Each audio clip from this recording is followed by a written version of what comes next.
Bem, pessoal, vamos dar continuidade.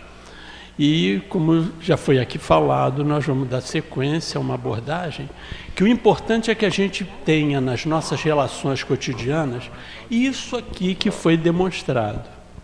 Porque, de verdade, muitos leram os livros, todos nós sabemos, muitos aí até discursam, ou falariam até, contariam a história muito melhor do que nós. Mas o importante não é contar a história, o importante é aquilo que nós fazemos em nossa vida. Será que nós nos aplicamos segundo esses ensinamentos? É aí que está o detalhe, tá? Estes são os capítulos que nós abordaremos agora, do 11 ao 20. E nós retornamos à história a partir do retorno do hospital, onde, do passeio do André Luiz, continua a tirar as dúvidas.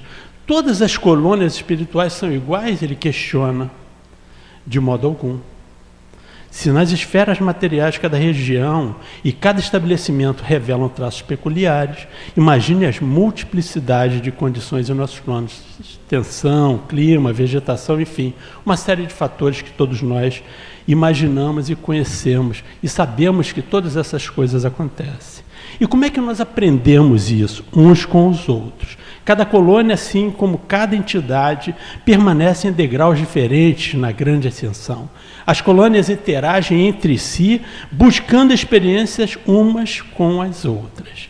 As que estão iniciando aprendem com as mais desenvolvidas. Igual da criancinha para o adulto, nós trabalhamos com as experiências dos mais idosos e tiramos e colhemos os bons frutos para que a gente possa disseminar conhecimento. Ordem e hierarquia. Assim como na Terra existe um protocolo de comprometimento e respeito pelos que ascendem a nós, a mesma coisa. Lísias fala da organização da colônia e ministérios e ressalta a ideia de ordem e hierarquia.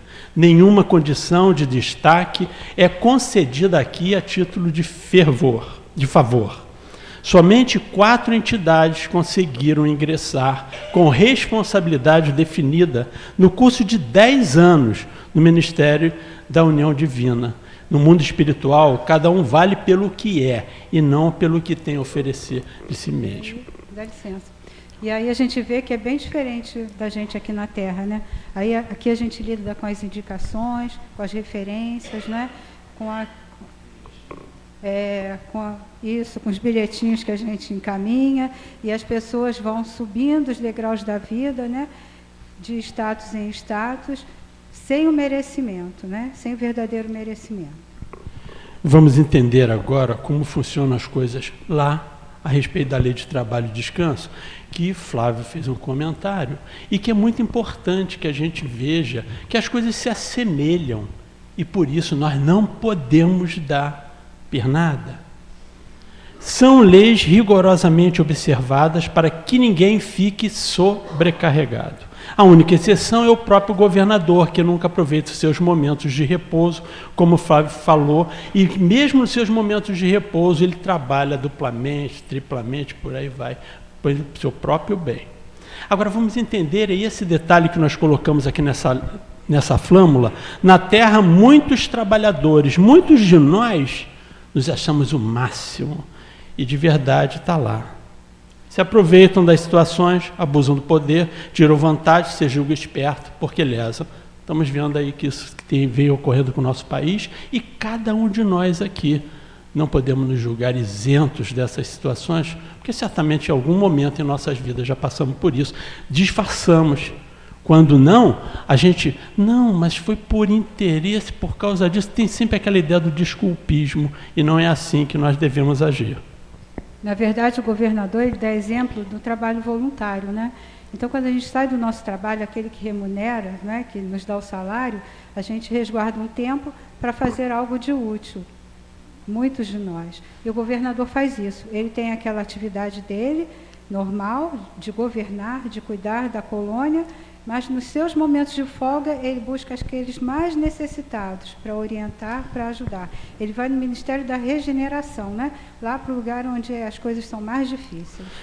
Ainda sobre o trabalho, uma questão de número 682 do Livro dos Espíritos, sendo uma necessidade para todo aquele que trabalha, o repouso não é também uma lei da natureza?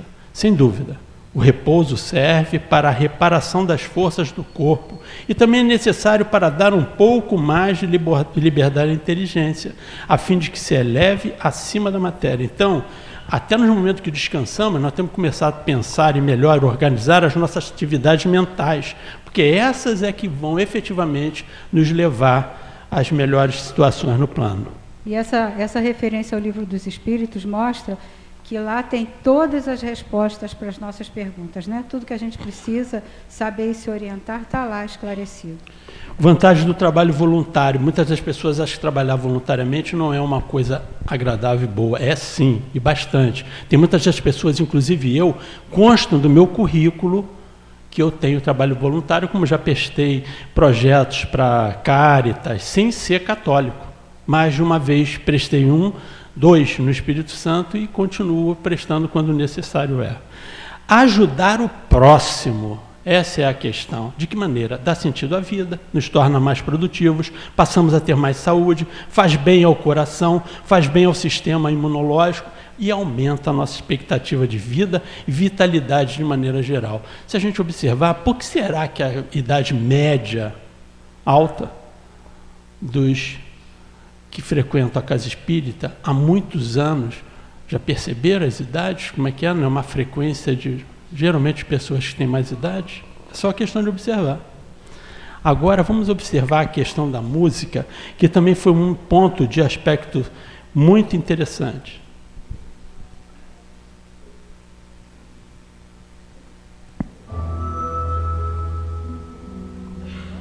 Essa melodia tão linda aqui em plena via pública.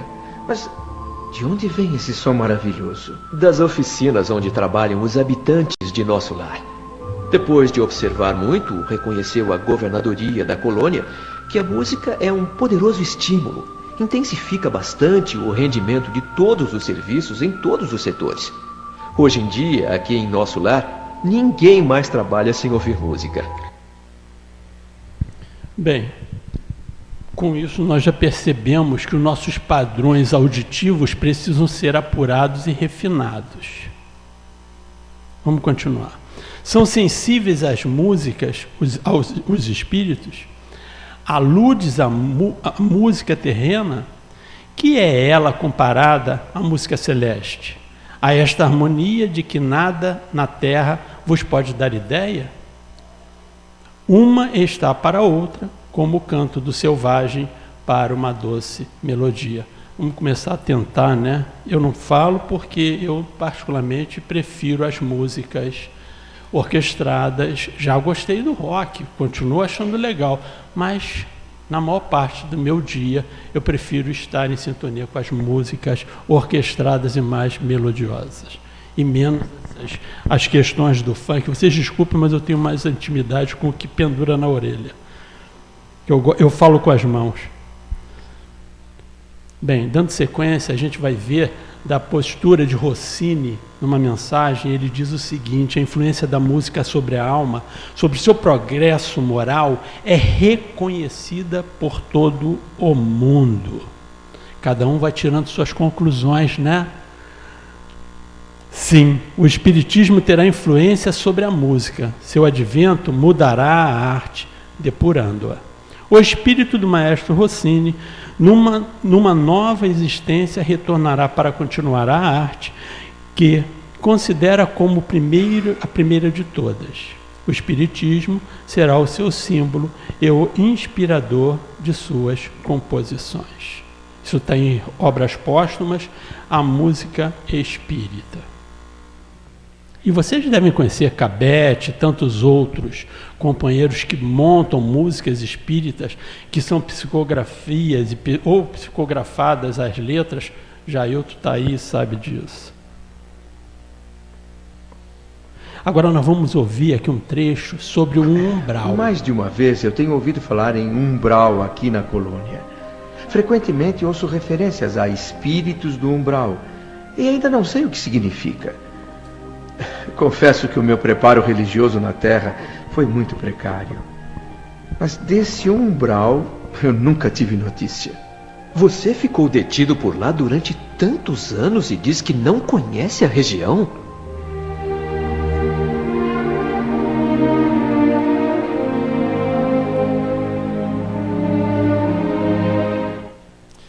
Interessante. Observemos, Flávio fez uma grande abordagem da parte do umbral. No filme, a gente percebeu, a novela, que é o trecho que nós estamos trazendo de áudio para vocês, que ele completa melhor do que o próprio livro, e até, livro não, filme, perdão, e retrata melhor a situação. E aí nós vamos percebendo que ele ficou lá 8 anos e não percebeu, não notou o que estava acontecendo com ele. Aí, aqui o Flávio falou umbral, hein? Então quer dizer, é aqui, é ali, onde é? Quando nós estivermos, quando nós migrarmos para essa nova posição, como é que vai ser? Então é bom que a gente comece a refletir bastante sobre isso. André Luiz apenas conhecia a ideia de inferno e purgatório, preceituada pela Igreja Católica. Ele não sabia o que era umbral, tanto é que ele se abismou, né? Então vamos entender o que acontecia com André e com muitas pessoas, inclusive a parte da doutrina espírita. Para a Igreja Católica, dogma é a verdade absoluta, definitiva, imutável, infalível e inquestionável. O juiz final é o julgamento final de o eterno feito por Deus sobre todas as nações. Aquela ideia do velhinho, né, que está lá de barba branca, sentadinho, que vai julgar todo... Nada disso não, hein? Está aqui, é questão de consciência. O purgatório é o lugar onde as almas dos que cometeram pecados leves acabam de purgar suas faltas antes de ir para o paraíso. Continuando, o céu é a vida em comunhão definitiva com Jesus e bem-aventurança e a felicidade de ver a Deus e de estar junto a Ele. Veja só, hein, será? O inferno é o lugar onde as almas que conscientemente se apartaram do Senhor Jesus em vida irão habitar. Então, quer dizer, isso foi muito bem comentado, não precisamos aqui nos estender, quando o Flávio colocou que isso está dentro de cada um de nós. E mais adiante nós vamos ver um vídeo específico que vai comentar bastante sobre isso. Ou melhor, ele chegou, o vídeo está aqui e agora. Então o Espiritismo trata disso, da relação que tem esses espíritos com o mundo corporal. Depois de ter trabalhado sua origem, sua natureza e sua destinação. Como é gostoso a gente ter segurança. Eu estou na Terra, eu sei por que eu estou. Eu estou na Terra, eu sei de onde eu vim. Eu estou na Terra, eu sei o que me cabe fazer aqui. E depois que eu sair da Terra, não vou nem para o céu, que muita gente está enganada. E nem vou para o inferno, que muita gente está iludida. Porque nós aprendemos desde Jesus Cristo que o reino dos céus não está fora. O reino dos céus não tem aparências exteriores. O reino dos céus está dentro de nós. É com essa vivência nossa no mundo que construímos por dentro nosso campo de paz, nosso reino dos céus, com a consciência de fato tranquila. Muita gente diz que a tem tranquila, mas não tem. Ou o nosso inferno pessoal, porque a pessoa invejosa, orgulhosa, cheia de tique-tique, não me toques, é uma pessoa infernizada. Por fora, não, por fora ela é normal. A gente olha assim, fulano é tão normal, mas por dentro ela se morde, porque não pôde ser como o outro é, porque não pôde ter o que o outro tem, porque não sabe fazer o que o outro sabe. Então ela é infernizada por dentro. Como o reino dos céus está dentro de nós, o inferno, que lhe é oposição, também está dentro de nós. Logo, ninguém morre para ir para o céu. A gente, quando morre, continua no céu que construiu para si mesmo. Ninguém morre para ir para o inferno. Não vai para um lugar onde já está. Já vive o seu inferno interior. Por isso existem os obsessores. São almas infernizadas, querendo transfundir para os outros seu inferno pessoal. Como é gostoso entender a vida. Como é gostoso a gente não ter medos. Porque se nós agirmos de acordo com as leis de Deus, cujos registros estão em nossa consciência íntima, a gente tem medo de nada, nem de ninguém. Mas nem de um trabalho de magia daquele bom, nem. Porque nós aprendemos com Jesus Cristo que a cada um é dado conforme suas obras. O mandingueiro vai perder os dentes todos e nós vamos ficar ótimos, lindos e gordos. O mandingueiro se descabela, arranca os últimos fios e nós vamos estar ricos e lindos, queimados de mar. Porque nada nos atinge se a gente não entrar na sintonia. Se eu entrar na sintonia do mal, não precisa ninguém fazer mal para mim. Eu já fui ao encontro do mal com as minhas ações. O inferno está dentro de nós. Como é bom a gente saber que não precisa de pato A, de pato B, de pato C. A gente precisa deixar ser pato. E não ficar trocando armas nem munições com ninguém. O homem de bem, conforme aprendemos no Evangelho segundo o Espiritismo. Viver no mundo sem que sejamos mundanos. Porque o Espiritismo já nos disse o que é que a gente está fazendo aqui. Olha, já podemos dar aula de céu e inferno, gente, né? E agora, eu vou pedir para você ler para mim. Não precisamos comentar. Vamos continuar lá. Mais um pouquinho sobre o umbral. O umbral se localiza em região imediata ao plano físico e ocupa um espaço invisível aos nossos sentidos. É local de grandes perturbações pelas legiões compactas de almas irresolutas e ignorantes. Lá existem núcleos de malfeitores, verdugos e vítimas.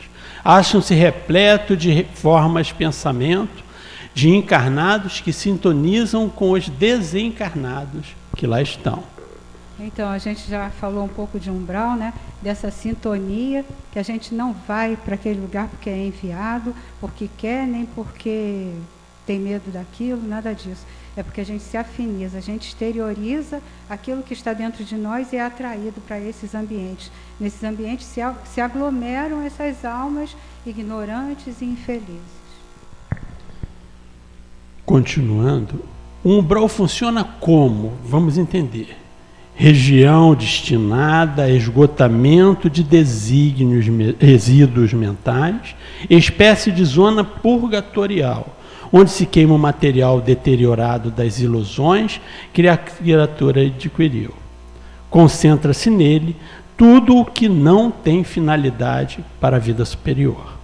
Então, às vezes, a gente vai passar mais ou menos tempo, né? Quem passar, quer dizer, a gente passa, mas às vezes não precisa ficar, e às vezes por pouco tempo. A gente vai ver exemplo mais adiante desse tempinho mais curto, que fica só para ter aquela passagenzinha, dar aquela despertada, e o tempo que a pessoa fica lá é justamente esse período que precisa para esgotar aquilo que há de ruim dentro dela, né? André Luiz ficou lá até que ele desenvolvesse um pouco de humildade para dizer: preciso de ajuda, Senhor. Flávio, Turra, se quiserem comentar, fiquem à vontade. Obrigado. Providência divina, vamos entender como isso funciona. A providência divina agiu sabiamente, permitindo-se criar-se tal departamento em torno do planeta. Há legiões compactas de almas irresolutas e ignorantes, que não são suficientemente perversas para serem enviadas a colônias de reparação mais dolorosa, nem bastante nobres para serem conduzidas a planos de elevação. São companheiros imediatos dos homens encarnados, separados deles apenas por leis vibratórias. Então são companheiros nossos, né? De nós encarnados que vibramos com eles. E a providência divina, ele fala, foi sábia em permitir-se criasse esse ambiente para que as pessoas tivessem ali aquele tempinho de se recuperar. Continuando, vamos entender o que seria o planejamento reencarnatório. Quando o espírito reencarna... e por assim, vamos também entender que, como Flávio falou e Turra comentou, nós imploramos para encarnar, nós pedimos para estar aqui, nós aceitamos as condições porque nós as criamos, então tem que dar certo. Precisamos delas, né? Se não está dando certo é porque a falha é nossa. A falha é nossa. Vamos entender o planejamento. Quando o espírito reencarna, promete cumprir o plano divino estabelecido, mas aqui chegando se envolve com as próprias necessidades e desejos materiais. Eu quero, eu tenho, eu posso, eu conquisto e faço, aconteça. Acaba por buscar o que lhe exalta o orgulho e satisfaz o egoísmo. Assim é que mantidos são o mesmo ódio aos adversários e a mesma paixão pelos amigos. Todas essas explicações são falas de Lísias conversando com André Luiz, porque ele tem muitas dúvidas de tudo que está vivendo, né? Naturalmente, pela primeira vez que ele lembre, então ele tem muitas dúvidas e ele aproveita todo o tempo que ele tem ao lado de Lísias para tirar suas dúvidas. Nesse contexto do umbral, as cidades espirituais, que são a parte inferior, são núcleos invisíveis de notável poder pela concretização das tendências e desejos. Concentração, das tendências e desejos. Isso também foi, de alguma forma, falado e abordado. E bastante interessante que a gente perceba, porque essas condições viciosas que o ser humano se encontra, que nem as percebe, por causa desses motivos. Verdadeiras cidades em que se refugiam falanges compactas de almas que fogem envergonhadas de si mesmas ante quaisquer manifestações da divina luz. Isso está em Libertação, André Luiz, um dos livros da série, capítulo 2. E essas cidades espirituais, gente, são muito verdadeiras e reais, né? Tem um caso de Chico Xavier, que ele conta, está narrado até no livro Sexo e Obsessão, de Manuel Filomeno de Miranda, que um dia Chico Xavier foi conduzido por Emmanuel, num estado de desdobramento do corpo, a uma dessas cidades, que ele chamou Cidade Estranha. Essa cidade ficava numa região bem próxima, uma região de umbral, bem próxima da crosta da Terra. E ele percebeu, lá chegando, o tipo de espíritos, de entidades que se aglomeravam naquele local.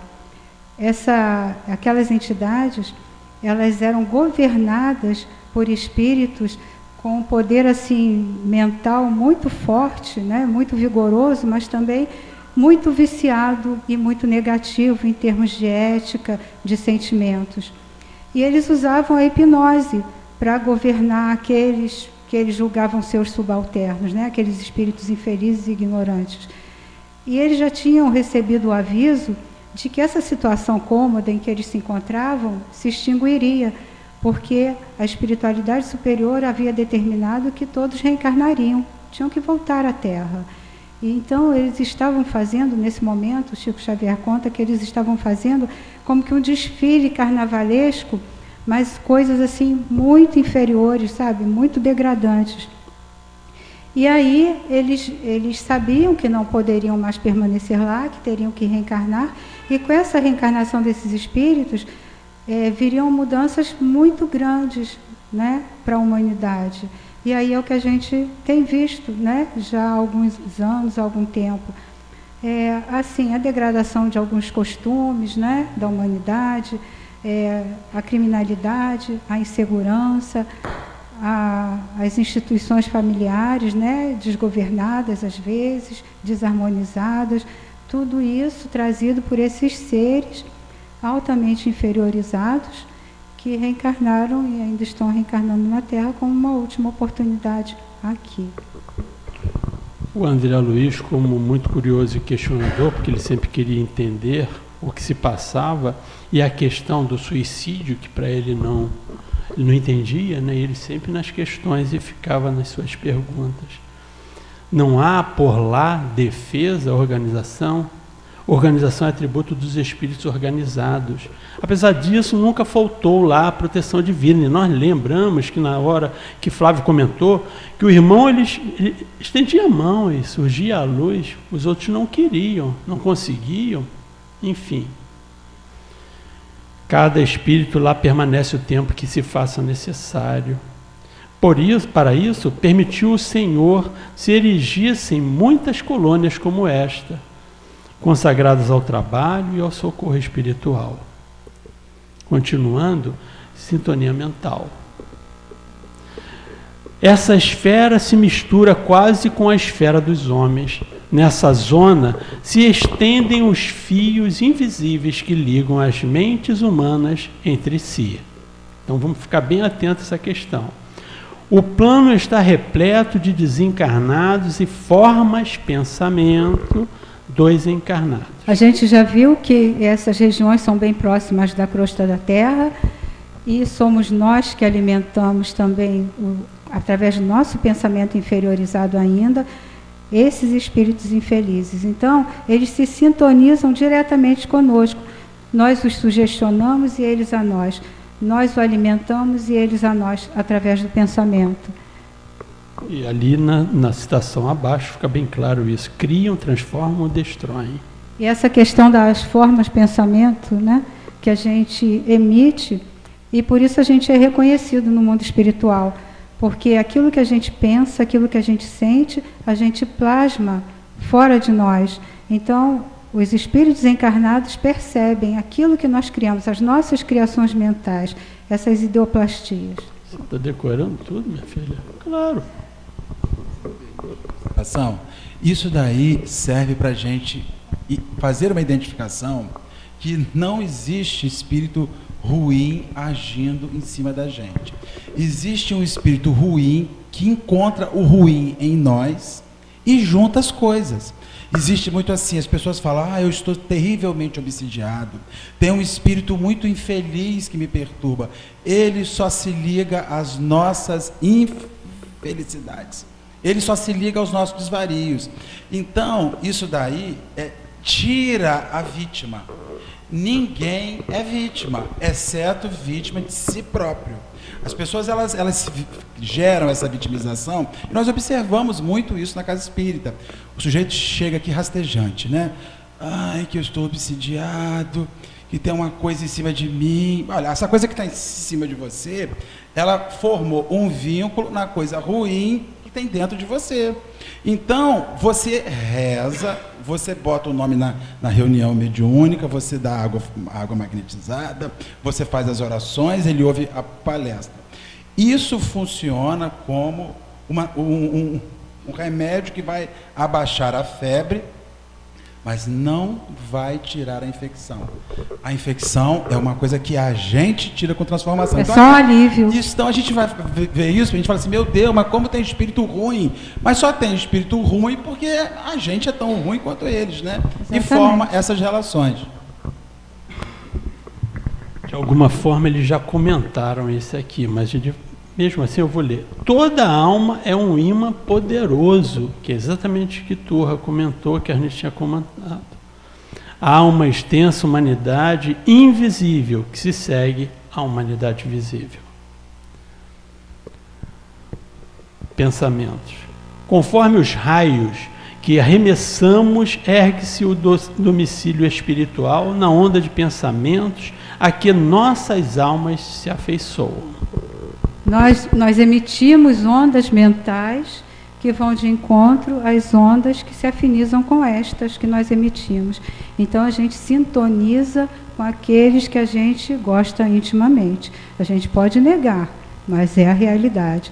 E o que acontece é que, às vezes, a gente aprende coisas, a gente lê, a gente vai adquirindo novos hábitos, começa a mudar o pensamento, começa a adquirir valores novos que começam a traçar diretrizes novas para a nossa vida, mas no íntimo a gente ainda tem um restinho lá de coisa ruim.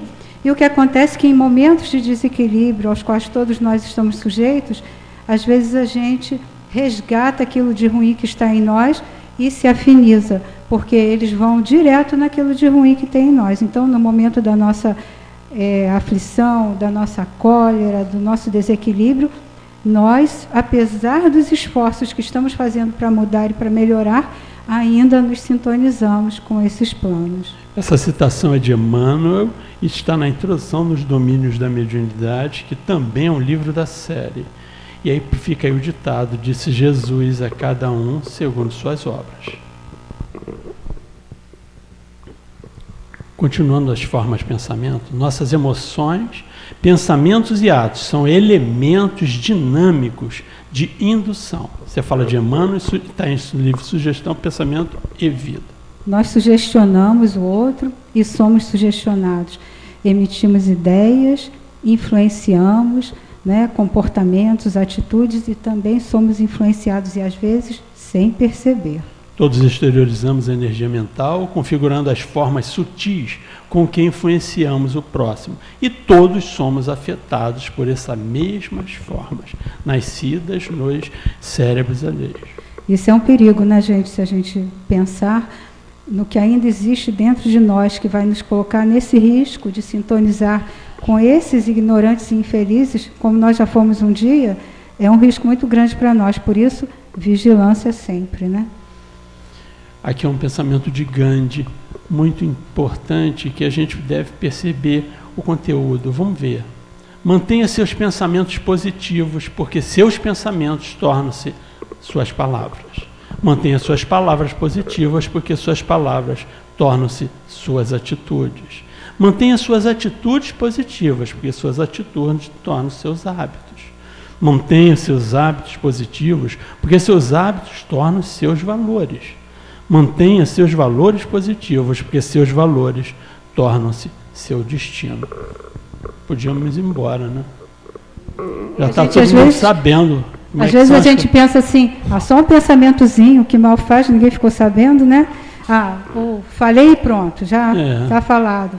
Mas é uma responsabilidade muito grande tudo que sai de dentro de nós, né? E vamos então entender a sugestão, que foi exatamente isso que a Ernest comentou. Cada atitude de nossa existência polariza forças naqueles que se nos afinam com o modo de ser, impelindo-os à imitação consciente ou inconsciente.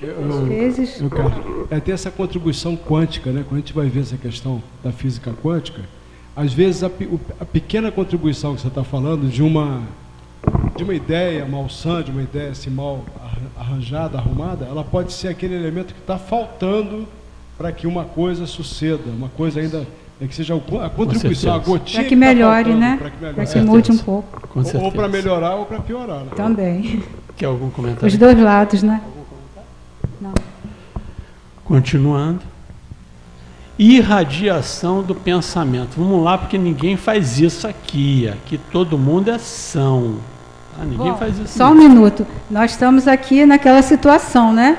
Uma reunião, tipo uma assembleia, várias pessoas reunidas, ouvindo a mesma coisa, mas cada um tirando suas conclusões, cada um com seus pensamentos íntimos, né?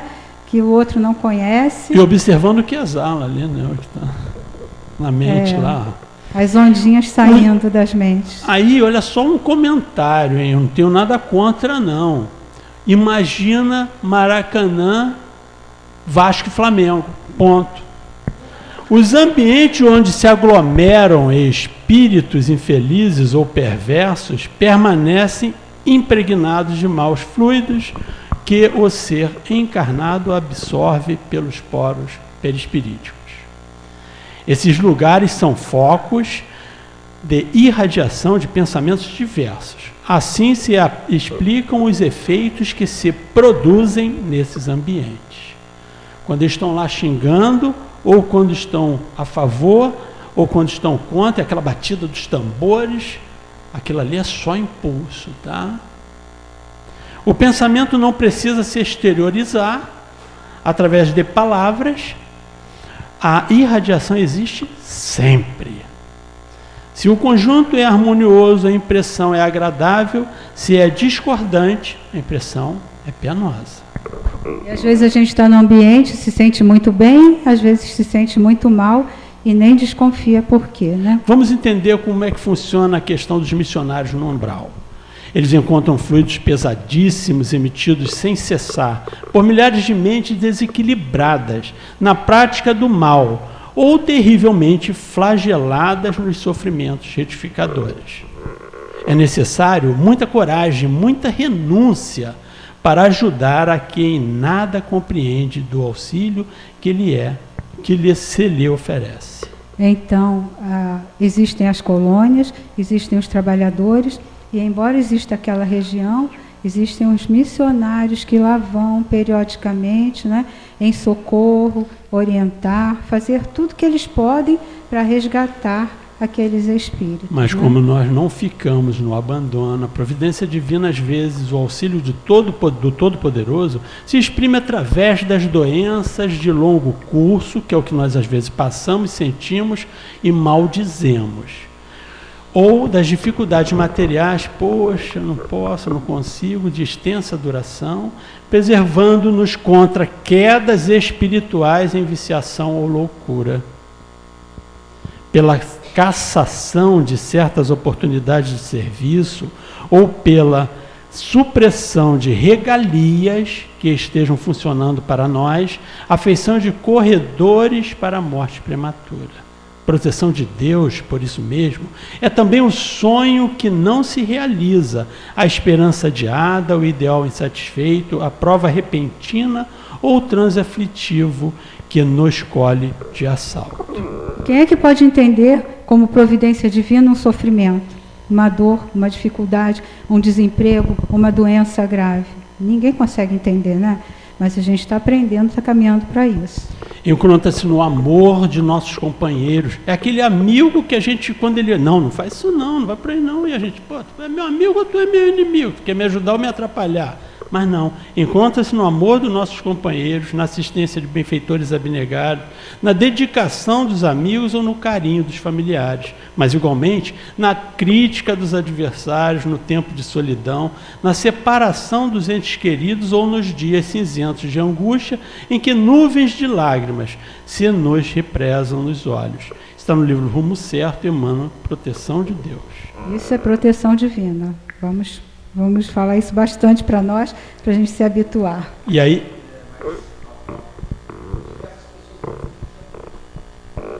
Isso é a gente ainda não identifica as nossas lutas existenciais como elementos que estão fazendo uma lapidação para um futuro. Como fator de evolução. Né? A vida precisa dar certo agora. E para que eu seja feliz, tem que acontecer agora. Se não acontecer agora, é ruim, eu não quero mais essa, vou organizar outra para a próxima. E é muito interessante que as pessoas do extramuro, eles falam assim, quando você é o quê? Não, nós somos espírita. Ah, vocês são diferentes. Está entendendo? Ele parece que nós somos masoquistas, que cultivamos dor e sofrimento, e não somos não, gente. Nós como compreendemos, aprendemos, entendemos e começamos a praticar, nós passamos de sofrer as intempéries das agonias que os outros ainda sofrem, porque não conhecem, não aprenderam, ainda não os foi ensinado.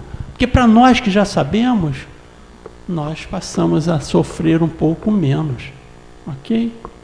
Aqui, deixa eu comentar antes, aqui, nesses slides, a gente vai ainda falar da proteção divina, que isso é muito importante para nós, porque nos nossos momentos mais difíceis, a gente precisa de acreditar, de saber que ela existe, né?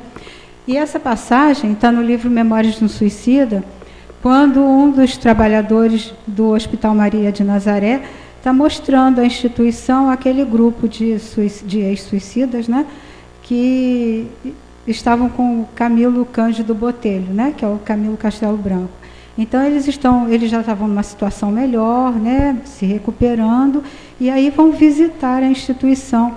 E eles ficam assim meio horrorizados com aquilo que eles ainda veem, né, com sofrimento. E quando eles sabem que eles têm acesso, os trabalhadores do hospital têm acesso visual, né, pela tecnologia, aqueles grupos que estão lá naquele ambiente dificílimo, com muito sofrimento, com muita dor, eles ficam pensando, mas vocês ficam daqui assistindo aquilo, né?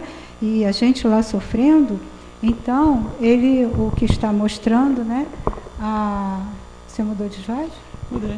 Não, Paulo. De certa forma, você falou ele fala, ele está explicando como tem que ser aqueles missionários, né? Primeiro que, como falou anteriormente, é muito difícil você prestar socorro àquele que não sabe, que deseja, que precisa ser socorrido, né? Então você tem que ter uma abnegação muito grande. Obrigado. Ele diz também que aqueles espíritos missionários, eles não são qualquer trabalhadorzinho, não. Eles são espíritos de escola, altamente preparados e de sentimentos muito elevados para conseguirem chegar àquelas regiões tão difíceis e transferir o sentimento bom, o amor para aqueles espíritos, para aquelas entidades sofredoras e conseguir resgatá-los, porque alguns vêm quase à força. Você ainda quer que leia o slide? Eu falei. É, exatamente. Pode passar. Okay. Você decorou tudo, vai trabalhar na Globo desse jeito. Proteção divina, continuando. O que a benefício deles podem tentar nós, ou tentamos sem medir sacrifício. Organizarmos expedições de missionários, voluntários, enfim, aquilo que a gente via lá em nosso lar quando os irmãos saíam na busca daqueles nos vales dos suicidas, enfim. Que até seu inferno desçam a fim de encaminhá-los para esta instituição, onde são asilados e devidamente orientados para o respeito a Deus, de quem não se lembraram jamais. Quando homens nos reunirmos para o cultivo de orações diárias em seu benefício, irradiando centelhas benéficas de nossas vibrações em torno de suas mentes, superexcitadas, procurando abrandar as ardências dos sofrimentos que experimentam com suas intuições de esperança. Segunda parte, Memória Suicida, Torre de Vigia. Então, gente, duas coisas.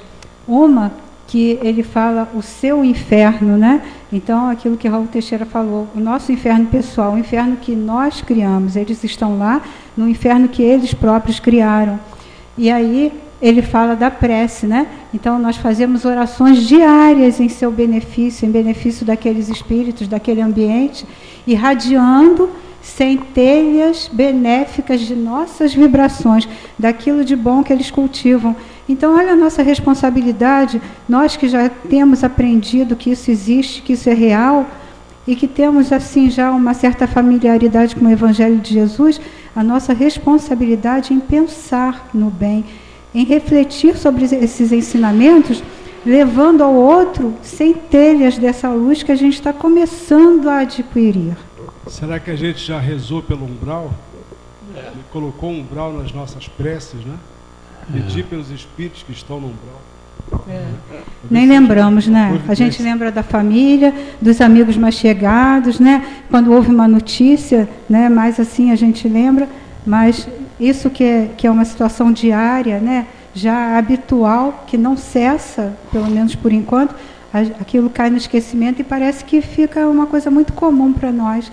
E a gente vai chegando a parecer até meio insensível, né? Porque a gente não lembra. Aqui agora vai algumas dicas para aqueles que... Não, quando eu me aposentar eu faço, quando eu tiver chance disso, aquilo eu faço, quando eu ganhar na loteria eu faço, quando eu puder, tiver mais tempo eu faço. Então vamos lá. Só um instante. Aqui André Luiz estava refletindo, né?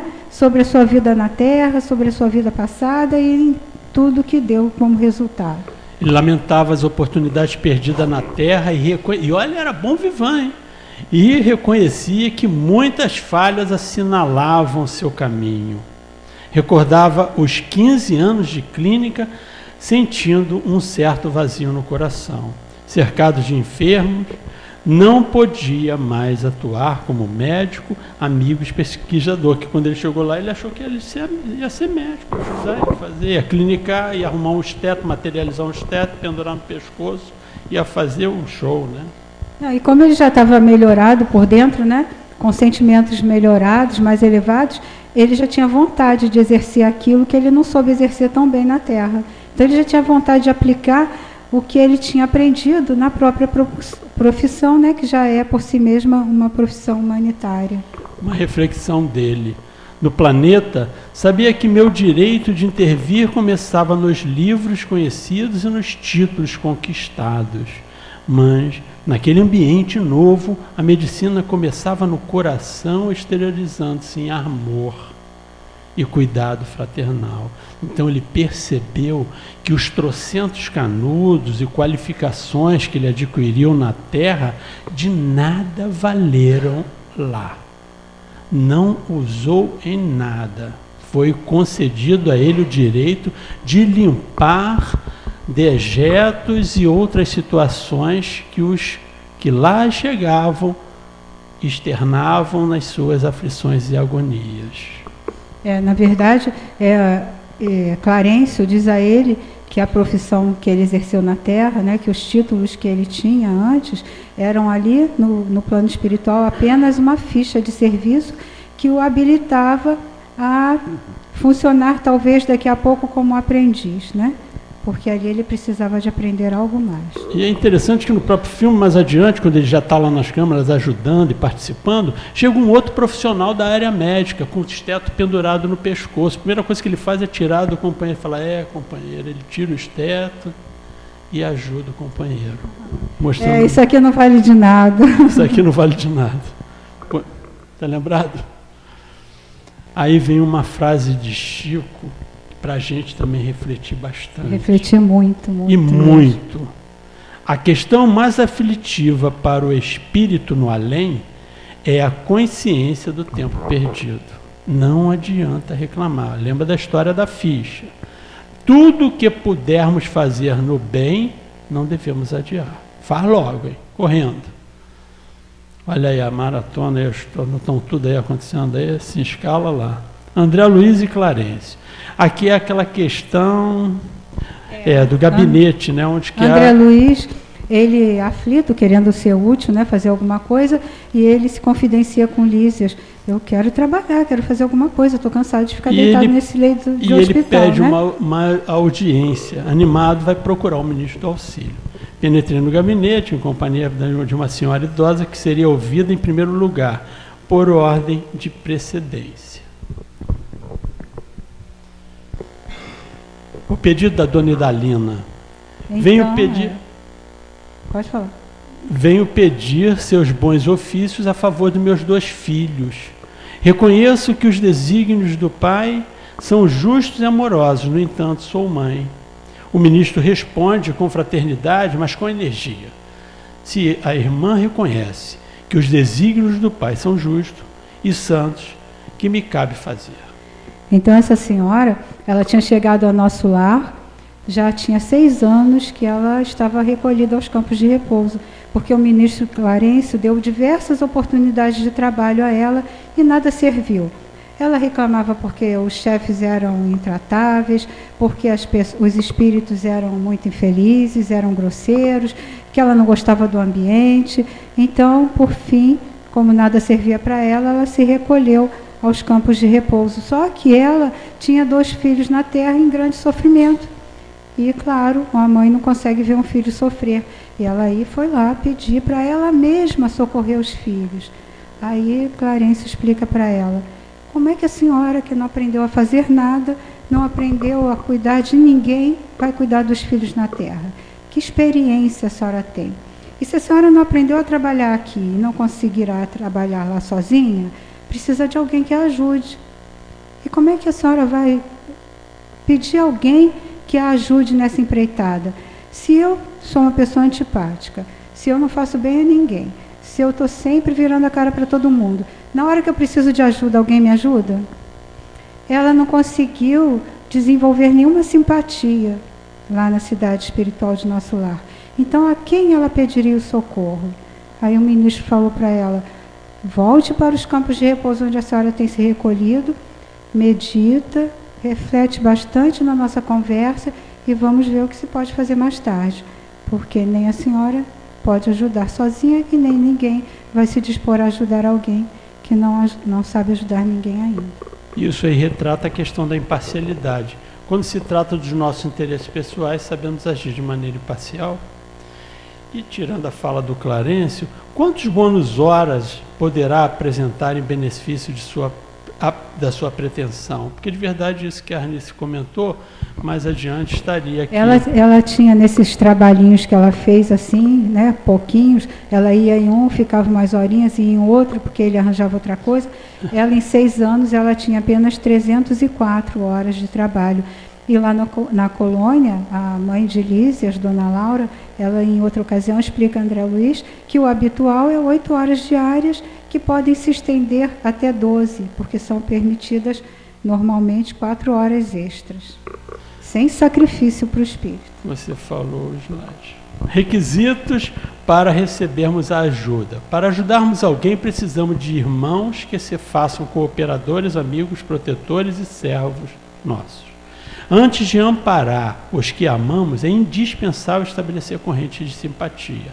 O trabalho, a humildade, são as 2 margens do caminho do auxílio, só que um numa mão e outro na outra. Como ajudar os filhos se ainda não aprendeu a suportar coisa alguma?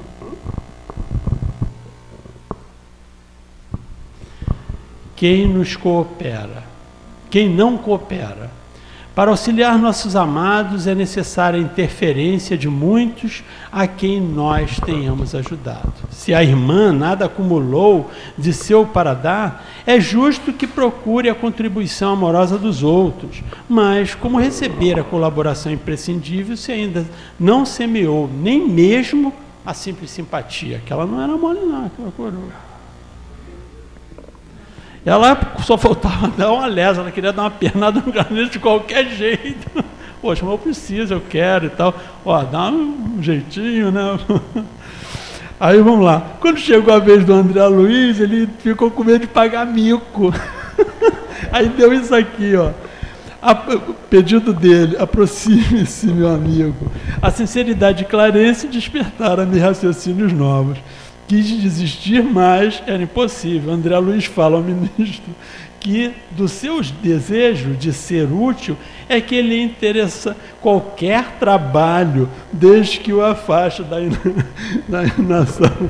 Ou seja, ele chegou a um ponto que ele já não queria mais falar, que ele viu o mico que a mulher pagou e que falou um monte de coisa justificando, contra-argumentando, e o Clarence só pá. Ele falou assim, vou sair daqui que eu vou ganhar uma raquetada, olha, vai ser um corte só. Então ele já foi, né, mais humildezinho. Olha, se qualquer coisa que tenha, eu aceito fazer, né? E aí o Clarence vai esclarecer. Percebe o que André não expressa em palavras e entende, porque ele acha que esconde. A gente pensa que esconde, mas a coisa elevada não conseguia. No fundo, ele sente falta da posição profissional que ocupava na terra e responde. Às vezes o Pai nos honra com a sua confiança e nós desvirtuamos os verdadeiros títulos de serviço. Prosperou tão rapidamente que transformou facilidades conquistadas em carreira para a morte prematura do corpo. Continuando. Então ele não sofreu para ter tempo de valorizar as conquistas que ele teve, né, materialmente no campo da profissão. Toda tarefa na terra, no campo das profissões, é convite do Pai para que o homem penetre os templos divinos do trabalho. Muitos de nós pensamos, não, quero me dar bem, quero ganhar dinheiro, quero conquistar sucesso, que ora, eu quero é minha independência. O título para nós é simplesmente uma ficha, mas no mundo costuma representar uma porta aberta a todos os disparates, é verdade, é derrocada para muitos. Com essa ficha, o homem fica habilitado a aprender nobremente e a servir ao Senhor, no quadro de seus divinos serviços no planeta. Algum de nós entende dessa forma? É nada, eu estou trabalhando é para mim, que é isso? Vai entendendo? Divino é muito difícil, gente. Responsabilidade profissional, olha o entendimento. É uma comparação interessante que ele faz. Que ele faz. Como transformá-lo de um momento para o outro em médico de espíritos enfermos, quando fez questão de circunscrever observações exclusivamente à esfera do corpo físico? Ele só fazia isso. Ele não conseguia entender a entidade espiritual, porque ele era leigo ainda. Que me diz de um botânico que alinhasse definições apenas com o exame das cascas secas de algumas árvores? E realmente exerceu a profissão de maneira superficial, né? Tem uma frase de Chico que diz assim: renunciar com alegria em benefício dos outros. Difícil, hein? Muitos profissionais da medicina são prisioneiros das salas acadêmicas porque a vaidade lhes roubou a chave do cárcere. Raros conseguem atravessar o pântano dos interesses inferiores e para essas exceções reservam-se as zombarias do mundo. Não só na medicina, né, mas em todas as Muitas profissões, né? A nossa felicidade será naturalmente proporcional em relação à felicidade que fizermos para os outros. Frase de André. Clarencio fala de oportunidades futuras na qualidade de aprendiz das intercessões chegadas ao Ministério do Auxílio. A seu favor é que as consultas gratuitas às mais de 6.000 necessitados que ele tinha realizado, ainda que de maneira indiferente, geraram resultados positivos. Vocês devem lembrar no filme, Sr. André, Doutor André, então, a mulher do cara que ele ajudou, e assim como esse, naturalmente há outros, né, ali não comentados, 6.000, e mesmo assim ele não deixou de dar lá a carteirada lá no umbral, não, 8 anos. Então, Clarencio diz que ele não fez aqueles favores com amor, por caridade verdadeira, mas são aqueles pedidos que ele atendia para se ver livre, né? Mas como foi uma boa quantidade, desses 6.000 que ele atendeu, 15. Ele diz que 15 lembravam dele e oravam por ele, além da mãe dele. Então ele recebia aquelas preces, aquelas vibrações, né? Ele tinha a seu favor aquela gratidão. E Clarencio diz que mesmo os favores, o bem que a gente faz aos indiferentes, também aparece de forma positiva para nós, né? Na nossa contabilidade divina está lá o bem que a gente faz. E o Chico fala o seguinte: o bem que praticares em algum lugar é o teu advogado em toda parte. Vamos ver aí. Agora a questão é a encarnação, não é reencarnação não, é aquele que está encarnado. Qual o motivo da encarnação, né? Isso. Por que a gente precisa encarnar na Terra? André Luiz refletia sobre a importância da encarnação na Terra. Passou dias entregue a profundas reflexões sobre a vida. Estava na fase de recolhimento quando somos chamados pela própria consciência a olhar para dentro de nós mesmos. Será que já fazemos isso? Agora vamos entender a visão de Haroldo Dutra nessa questão. Qual o objetivo da encarnação dos espíritos? Aqui está falando de reencarnação, de encarnação. A questão é, por que a gente não fica só no mundo espiritual evoluindo por lá? Qual que é a necessidade da gente entrar num útero e assumir um corpo de carne? Essa que é a pergunta. Qual que é o objetivo de encarnar? Olha que interessante. Aí, os espíritos respondem, Deus lhes impõe a encarnação. Não está falando que Deus convida a criatura a encarnar, Deus propõe, chama, não, impõe a encarnação com o fim de fazê-los chegar à perfeição. Para uns é expiação, para outros, missão. Como? Mas, para alcançar essa perfeição, eles têm que sofrer todas as vicissitudes da existência corporal. Vicissitudes. Isso é interessante porque há vicissitudes da existência corporal que independem de você ter débito ou ter crédito. Você pode ser um espírito que não tem nenhum débito com a lei. Se você encarnar, você vai ter que desencarnar. Não tem? Hoje eu vou desencarnar porque eu tenho um débito. Não, mesmo que você não tivesse. Mesmo que você não tenha débito, você vai desencarnar. Por exemplo, envelhecer. É uma vicissitude da existência corporal. Não tem jeito. Envelhecer. Não, mas eu sou um espírito, eu tenho pouco débito. Então eu vou permanecer assim com 20 anos, até desencarnar. Não vai. Não vai. A questão de envelhecer é que ela implica num desgaste. Então, há um desgaste natural do corpo que vai ser sofrido por todo o espírito que encarnar. Essa é uma vicissitude da vida corporal. E tem várias outras, né? Entrar na fila, né? Crescer, esquecer, diminuir o perispírito para caber no útero, passar pela experiência do útero, nascer. São vicissitudes. Visa ainda outro fim à encarnação, o de colocar o espírito em condições de suportar a parte que lhe toca na obra da criação. Para executá-la, é que em cada mundo toma o espírito um instrumento de harmonia com a matéria desse mundo, a fim de cumprir, daquele ponto de vista, as ordens de Deus. É assim que, concorrendo para a obra geral, ele próprio se adianta. Então, ele nasce com uma tarefa. Essa tarefa é dada a ele. Mais adiante, mais atrás, né, quando os espíritos estão falando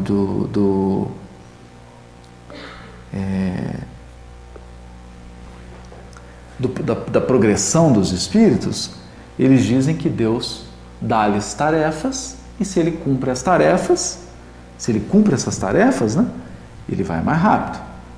Se ele não cumpre, ele atrasa a sua jornada evolutiva, e aí fica mais lento. Se pegar a questão aqui.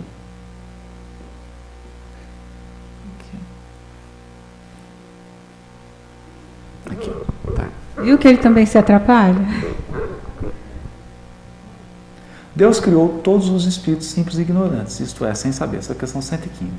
A cada um deu determinada missão. Olha que interessante. A cada um. Então, todos nós temos missão, que é um conjunto de atividades propostas por Deus, com o fim de esclarecê-los e de os fazer chegar progressivamente à perfeição pelo conhecimento da verdade, para aproximá-los de si.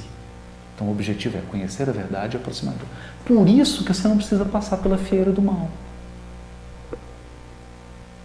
Porque se você recebe a missão que Deus te deu e a executa, você entra no conhecimento da verdade e se aproxima de Deus. Essa é a ideia.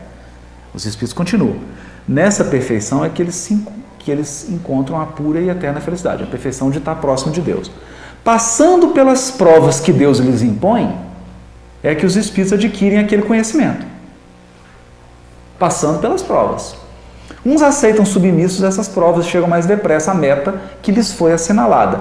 Outros só a suportam murmurando e, pela falta em que desse modo incorrem, permanecem afastados da perfeição e da prometida felicidade. Interessantíssimo. Aí o Kardec está dizendo, então o que você está querendo dizer é que alguns são como crianças dóceis e outros são crianças rebeldes? Os Espíritos falam, sim, a comparação é boa. A criança rebelde se conserva ignorante e imperfeita.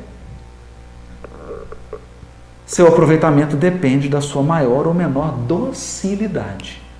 Mas a vida do homem tem termo, ao passo que a dos espíritos se prolonga ao infinito. Essa é a diferença. Então aqui a gente vê a direção da evolução. Quer dizer, independente, por isso que os espíritos separam muito prova de expiação. Porque a expiação, o Emmanuel define bem, né? Após o crime cometido, um crime de lesar a lei divina, você vem para refazer, restaurar, reequilibrar. Essa é a expiação. Mas tirando isso, tem a prova que é o quê?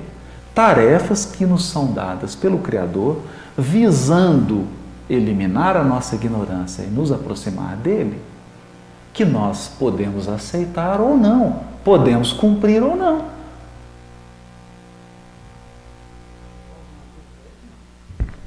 Muito simples, né? Aí, gente, André Luiz recebe a visita da mãe, né? Ele aguardava ansioso essa visita, porque ele estava achando que estava esquecido, e ele recebe a visita da mãe. Que vem de esferas mais elevadas, né? Ela não reside em nosso lar. Ela passa para ele algumas orientações, na posição de mãe terrestre, nem sempre conseguia orientar como convinha. Lágrimas, né? Aceitando os lamentos, passando pelas situações. E a gente faz isso, né, com nossos filhos também, né? A gente tem pena, tem tanto amor que a gente vai passando a mão, às vezes vai deixando, né? Então a gente às vezes fica com pena, deixa faltar a aula. Então é isso que ela quer dizer. Nem sempre eu pude te orientar como devia, né? A gente não consegue ser, às vezes, tão dura com aquele espírito que precisa de uma rédeazinha mais curta, a gente não consegue ser tão duro como deveria. Aí, dando sequência, ela tem uma conversa com ele, nesse momento, alguns questionamentos. Desde que voltei da Terra, tenho trabalhado intensamente pela nossa renovação espiritual. Quantas criaturas desencarnando continuam presas ao lar terrestre, sob pretexto de muito amarem os entes queridos deixados para trás. Mas aqui eu aprendi que o verdadeiro amor, para produzir benefícios, precisa trabalhar sempre. Assim, me esforço para conquistar o direito de ajudar aqueles a quem amo. E meu pai, onde está? Por que não veio com a senhora? Ah, teu pai... Há 12 anos, está numa região de trevas compactas, num umbral. Num umbral? Mas por quê? O que fez meu pai de tão horrível para receber esse castigo? Você ficou chocado, não é, meu filho? Sim. Eu entendo. Afinal, seu pai sempre nos pareceu fiel às tradições da família. Enfim, um exemplo de caráter. Assim como na vida profissional, meu pai sempre manteve uma excelente reputação. Era um homem honesto, um grande e respeitado comerciante. Mas no fundo, era um fraco. Mantinha ligações clandestinas fora da nossa casa. 2 das mulheres com quem ele se relacionava estavam mentalmente ligadas a uma vasta rede de entidades maléficas. Não diga. Sim, quando meu pobre Laerte desencarnou, as 2 criaturas infelizes a quem ele fizera muitas promessas já o esperavam ansiosas no umbral. Meu marido foi novamente preso nas teias da ilusão, sofrendo os horrores de uma longa passagem pelas trevas. Meu Deus! Mas meu pai não procurou reagir? Não tentou se livrar dessas criaturas horríveis? A princípio, sim, meu filho. Ele fez um grande esforço para me encontrar, pedir minha ajuda, mas não conseguiu. Seu pai não podia compreender que após a morte do corpo físico, a alma se encontra exatamente como era antes. Ele não podia perceber a minha presença espiritual, nem a assistência de outros amigos nossos. Não podia perceber a sua presença espiritual, minha mãe? Mas como se ele também era um espírito? Ele viveu fingindo durante muitos anos, André. Por causa disso, a visão espiritual de seu pai encontrava-se viciada e o padrão vibratório foi restringido. Não teve outra saída senão ficar ligado às 2 infelizes pela mente e pelo coração. Então ele não conseguia nem perceber a ajuda que chegava, né? A mente viciada nos pensamentos infelizes não conseguia enxergar que podia ser ajudado. Na verdade, essa influência desencarnado para desencarnado, não há, porém, meios de subtrair as objeções, foi o questionamento. Eu o visito frequentemente, isso é o que ela falava, mas não era possível acender luz de candeia sem óleo, sem pavio. Precisamos da adesão mental de Laerte para conseguir levantá-lo e abrir-lhe a visão espiritual. E ele não conseguia. Vida nova, aí no caso André. Terminando o tratamento, André Luiz recebeu um documento que lhe permitia ingressar nos Ministérios da Regeneração, Auxílio, Comunicação, durante um ano em curso de observações e aprendizado. E o Lísias ofereceu a casa para morar. André Luiz é recebido pela mãe de Lísias, onde o ambiente é simples e acolhedor, móveis, objetos, livros, bem alimentos. Parecido com o nosso, né, com os lares da terra. Exatamente. Como é que funciona essa literatura em nosso lar? E Existe? aí, deixa que não precisa ler, eu dou uma explicação. Okay. Ele toma conhecimento que existem livros, né, e uma das irmãs de Lísias vai mostrando para ele, e aí comenta que os escritores de má fé lá, em nosso lar ou nos planos espirituais mais elevados, eles não têm vez, né? Eles vão direto para as regiões infelizes até que eles tomem jeito, né? Tomem juízo. Porque essa questão da literatura é muito grave, porque eles envolvem as pessoas, eles sugestionam as pessoas com aquilo que eles escrevem. A oração no lar, o evangelho no lar, ligado ao grande aparelho, era ligado a um grande aparelho e todos ouviam na colônia. Ligado a esse grande aparelho, a música era ouvida por todos e de forma suave. E aí, gente, a gente lembra do nosso evangelho no lar, né? Lá eles tinham esse hábito da oração na hora do crepúsculo, e a gente também fala da oração, né? Que a gente combina um momento de encontro com Jesus, com os bons espíritos, e as pessoas às vezes esquecem, né? Esse evangelho no lar, que é tão importante, fundamental na nossa vida, no nosso lar, mas tão esquecido muitas vezes. Nós mesmos, espíritas, às vezes pensamos assim, mas eu faço prece todo dia, eu tenho o hábito da leitura, eu vivo na casa espírita e minha vida é quase um evangelho. Não preciso de fazer evangelho no lar, precisa sim, porque ela esquece que esse encontro que a gente marca com os espíritos elevados serve só para nós não, serve também para levar benefício àqueles que ainda não aprenderam o que nós já aprendemos. A questão da alimentação, como o Flávio abordou, algumas situações e esferas ela era mais fluídica, em outras mais densa, e precisavam... Pode passar por ela. Ok, que isso já foi falado. O alimento espiritual também já foi comentado, de alguma forma. O homem encarnado um dia entenderá que a conversão amiga, o gesto afetuoso, a bondade recíproca, a confiança mútua, a compreensão. Então, quer dizer, todas essas questões fazem parte disso que eles chamam de alimento espiritual. A neta de Dona Laura, recém-desencarnada. Então, essa neta de Dona Laura chega ao mundo espiritual, tinha ficado alguns dias no umbral, né? Ela teve uma tuberculose e desencarnou. E ela estava muito revoltada com isso, porque era jovem, estava noiva, amava muito o noivo, e ela aí fica ali revoltada, querendo trazer o noivo para junto dela. E Dona Laura explica para ela que seria uma grande responsabilidade dela influenciar a morte, né, o desencarne de uma pessoa cuja desencarnação não estava prevista. E ela, Dona Laura, a avó, diz a ela que ele ia casar com outra pessoa, provavelmente uma amiga dela, e ela fica revoltadíssima com isso. Mas veja bem a visão do mundo espiritual. Dona Laura explica para ela: minha filha, não é melhor que você confie o seu amor a uma pessoa que seja amiga sua? Uma inimiga, talvez mais tarde, dificultasse o seu acesso ao coração dele. Uma amiga não, vai abrir o caminho para você. Gente, isso é demais, é superior demais para nós, né? Muita elevação, né? Noções de lar. Muita elevação, vai ser levado lá na China. Mas a organização doméstica em nosso lar é idêntica da Terra. O lar terrestre é que se esforça por copiar nossos instintos domésticos. Os maiores impedimentos são a vaidade, o ciúme e o egoísmo.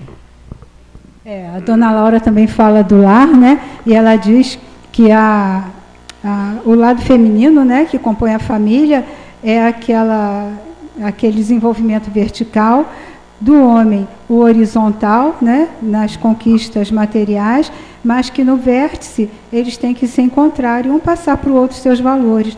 Mas geralmente isso não acontece. Um não tem paciência para ouvir o outro, os desentendimentos chegam e às vezes os casais perdem até a capacidade de conversar. Então, quando termina essa amizade é porque já não existe mais nada. Isso que a Arnice comentou, o que vinha nesse final do outro, nesse. E o detalhe do que ela falou é o que está aqui. Não há concessões recíprocas, não há tolerância e, por vezes, nem mesmo fraternidade. Os cônjuges perdem o gosto de conversar. E hoje a gente está vendo com esses Instagram, com esses brinquedinhos, né, que a coisa está ficando complicada. Daí em diante, os mais educados dos casais, eles se respeitam, e os mais rudes mal se suportam. A questão das crianças, né? Aí a Dona Laura diz que ela cuida de crianças que chegam a nosso lar, né? Espíritos que desencarnam na fase infantil. E quando a responsabilidade é tanta que quando crianças são confiadas ao seu lar, ela recebe os bônus hora em dobro. É o tipo de trabalho, né? Cuidar de criança não é fácil. Ela explica das zonas de repouso, né? Ela fala também, ela vai falar das questões das horas diárias. Né? Ela diz que ninguém na família dela está recolhido às zonas de repouso. Todos, com exceção da neta, que é convalescente ainda, tem um trabalho, desenvolve um trabalho útil, né? E a gente nota que ela é tão gente boa, só falando assim, que ela abrigou o André Luiz. Ele tinha acabado de chegar lá, o marido dela trabalhou 18 anos para conseguir uma casa, já estava lá há 30 e por aí vai, ela abrigou o André Luiz. André Luiz também tem curiosidade de falar sobre a propriedade, né? Porque ela tem uma casa e ele quer saber como é que ela conquistou aquilo, né? Como é que se compra uma casa aqui? Aí ela diz que é dedicação de muitos anos de trabalho, que a dela, inclusive, foi obtida pelo trabalho do marido, né? Que já estava 30 lá. Que já reencarnou, e está aguardando que ela reencarne também. Então, na verdade, tudo precisa do trabalho útil, né? São trocas que são realizadas.